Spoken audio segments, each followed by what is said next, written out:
I grew up in the bush, and this scenery reminds me strangely of home. My name is Stuart, and I work for World Vision. I'm the link between the money raised in Australia through sources such as 40-hour famine and the project which I'm visiting in Kenya, Africa. The journey starts out from Melbourne in Australia, and I arrive in the bustling metropolis of Nairobi, the capital of Kenya.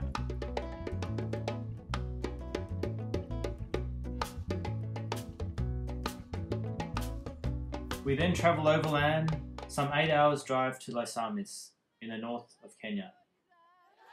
On our way, we pass through the town of Yasolo, and this is where the tarmac ends. This is where they say Kenya 2, the second Kenya, begins. A place of rough roads and persistent drought, where people dig into the riverbeds in search of water.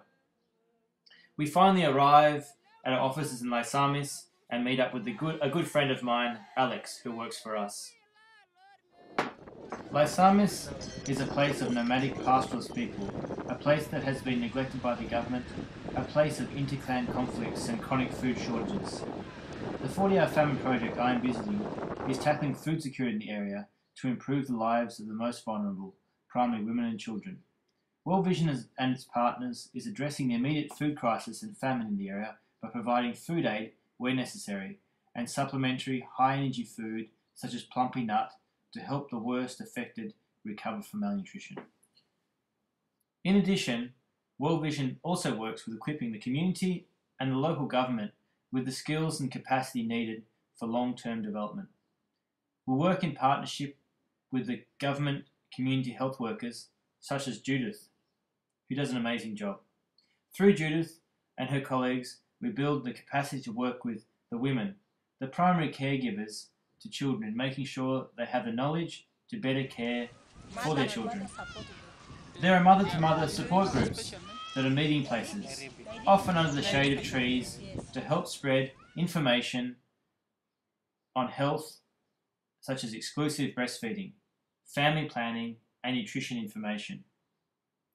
As these women have a great workload, it is also important just to be able to rest a bit and catch up with friends. Also at these meetings, World Vision and the government carry out growth monitoring of children, such as height and weight, so we may monitor the progress of the community.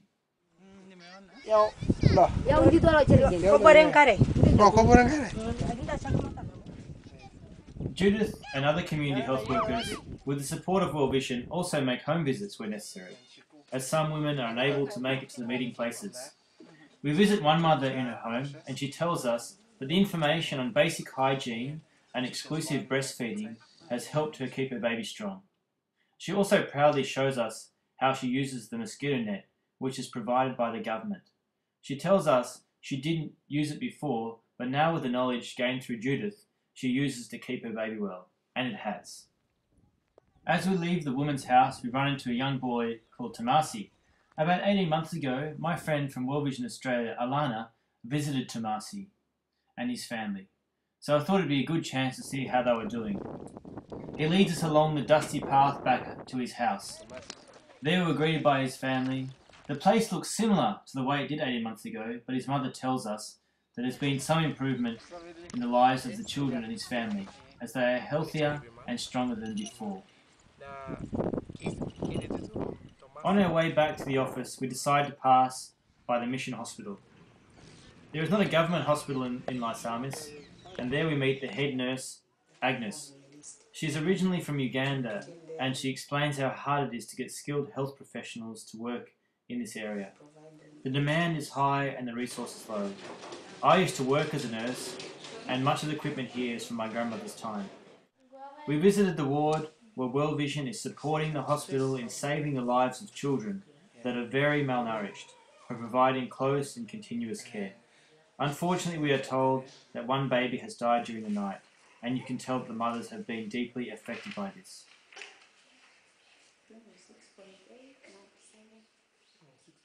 There was one final thing I had to do before travelling back to Nairobi, and that was to visit Beatrice. Beatrice has also been visited by my friend Alana when she was here, and has been shown to many of our 40-hour famine supporters in Australia. As I arrived at her classroom under the trees, I see that she has grown. After the class is over, Beatrice is eager to show Alex her homework and grades.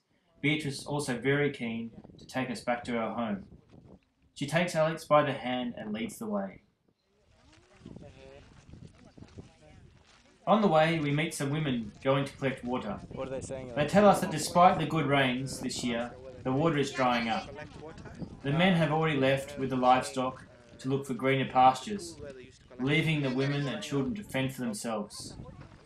Upon arriving, we are greeted by an elder and the medicine man from the village. So who is this? We then get to meet Beatrice's mother and talk to her. In the middle of our conversation, we are interrupted by an older lady who wants to show us how they remove tonsils. This is done by using an old piece of wire and a pin. Not the most hygienic way of operating, but they tell us it works. I have some time to talk with the other children. These young girls don't go to school, like Beatrice, as they are already betrothed to be married, as identified by their brightly beaded necklace. We find some shade, and Alex tells Beatrice that we must go back now, as it is getting late. Whilst it is easy to be disheartened by some of the hardships I've seen today, it gives me hope to hear Beatrice's final words.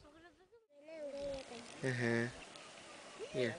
So she's saying she would like to grow up someday, finish school and help her mother. Yeah. So she enjoys school very much. Mari chăm school anh? Yes, sir. Saying I love school. Yeah. With a big hug around Alex's waist, she bids us a quick farewell. In the dust of our four-wheel drive, I am confident that with the people like Judith, Alex, Tomasi and Beatrice in this community, that there is real hope for a bright future for all in Laisamis.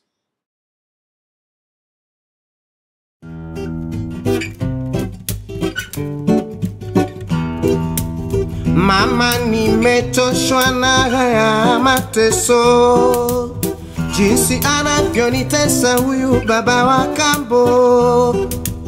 Sitaweza kamwe kuvumilia, sitaweza kamwe kuvumilia.